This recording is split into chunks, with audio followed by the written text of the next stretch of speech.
Hi everyone, welcome to Pallavi's vlogs and recipes.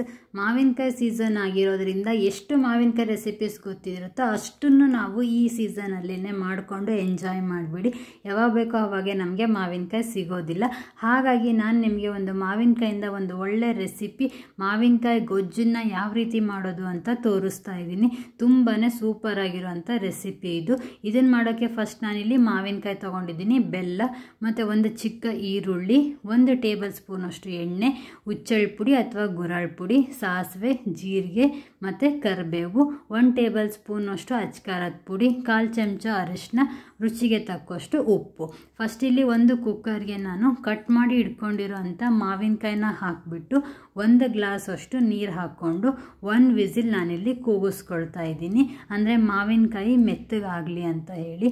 ಇದು ಎಷ್ಟು ಆಗಬೇಕು ಅಂದರೆ ನಾವು ಪಲ್ಯ ಮಾಡಿದಾಗ ನಮಗೆ ಜೇನು ತೊಟ್ಟು ಥರ ಇದು ಗಟ್ಟಿಗೆ ಆಗುತ್ತೆ. ನೋಡಿ ತೋರಿಸ್ತಿದ್ದೀನಲ್ಲ, ಇಷ್ಟು ಮೆತ್ತಗಾಗುವಷ್ಟು ನೀವು ಮಾವಿನಕಾಯಿನ ನೀರು ಹಾಕಿ ಕುದಿಸ್ಕೊಂಬಿಡಿ. ಎಕ್ಸ್ಟ್ರಾ ನೀರನ್ನು ನಾನು ಪಲ್ಯಕ್ಕೇ ಆ್ಯಡ್ ಮಾಡ್ಕೊಳ್ತೀನಿ. ಇದನ್ನು ಸೈಡಿಗೆ ಇಟ್ಬಿಟ್ಟು ಒಂದು ಪಾತ್ರೆ ತೊಗೊಂಡು ಆ ಪಾತ್ರೆಗೆ 1 ಟೇಬಲ್ ಸ್ಪೂನ್ ಅಷ್ಟು ಎಣ್ಣೆನ ಹಾಕ್ತಾಯಿದ್ದೀನಿ. ಎಣ್ಣೆ ಬಿಸಿ ಆದಮೇಲೆ ಒಗ್ಗರಣೆಗೆ ಅಂತ ಹೇಳಿ ನಾನು ಸಾಸಿವೆ, ಜೀರಿಗೆ ಮತ್ತು ಕರಿಬೇವನ್ನ ಹಾಕ್ತಾಯಿದ್ದೀನಿ. ಸಾಸಿವೆ ಜೀರಿಗೆ ಎಲ್ಲ ಚಟಪಟ ಅಂತ ಸಿಡ್ದಾದ್ಮೇಲೆ ಒಂದು ಚಿಕ್ಕ ಈರುಳ್ಳಿನ ನಾವು ಚಿಕ್ಕದಾಗಿ ಕಟ್ ಮಾಡಿ ಇಟ್ಕೊಂಡಿರ್ತೀವಲ್ಲ ಅದನ್ನು ಹಾಕಿ ಚೆನ್ನಾಗಿ ಗೋಲ್ಡನ್ ಬ್ರೌನ್ ಬರೋವರೆಗೂ ನಾವು ಫ್ರೈ ಮಾಡ್ಕೋಬೇಕು. ತುಂಬಾ ಸಿಂಪಲ್ ರೆಸಿಪಿ ಇದು. ಇದಿಷ್ಟು ಗೋಲ್ಡನ್ ಬ್ರೌನ್ ಆದಮೇಲೆ ನಾನು ಕೂಗಿಸ್ಕೊಂಡಿರೋ ಅಂಥ ಮಾವಿನಕಾಯಿನ ಹಾಕ್ತಾಯಿದ್ದೀನಿ. ಹೇಳಿದ್ನಲ್ಲ, ನಾನು ಈ ಮಾವಿನಕಾಯಿನ ನೀರು ಸಮೇತ ಹಾಕ್ತಾಯಿದ್ದೀನಿ. ಒಂದು ವೇಳೆ ಮಾವಿನಕಾಯಿನಾದರೂ ಹುಳಿ ಜಾಸ್ತಿ ಇದ್ದರೆ ಈ ನೀರನ್ನು ತೆಗೆದು ಬರೀ ಮಾವಿನಕಾಯಿನ ಅಷ್ಟೇ ಹಾಕಿ.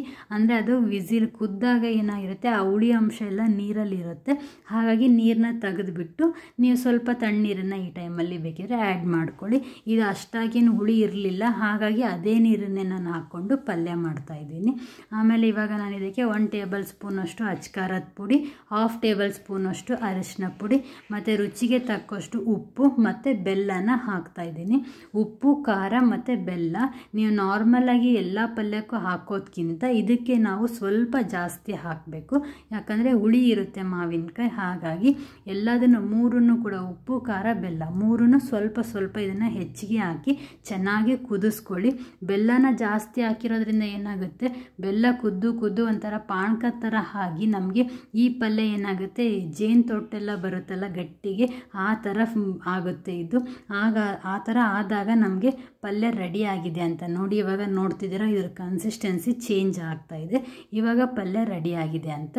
ಇವಾಗ ನಾನೇನು ಮಾಡ್ತೀನಿ, ತೊಗೊಂಡಿರೋ ಅಂಥ ಹುಚ್ಚೆಳ್ಳು ಪುಡಿ ಅಥವಾ ಗುರಾಳ್ ಪುಡಿನ ಹಾಕ್ಕೊಂಡು ಚೆನ್ನಾಗಿ ಮಿಕ್ಸ್ ಮಾಡ್ಕೊಳ್ತಾ ಇದ್ದೀನಿ.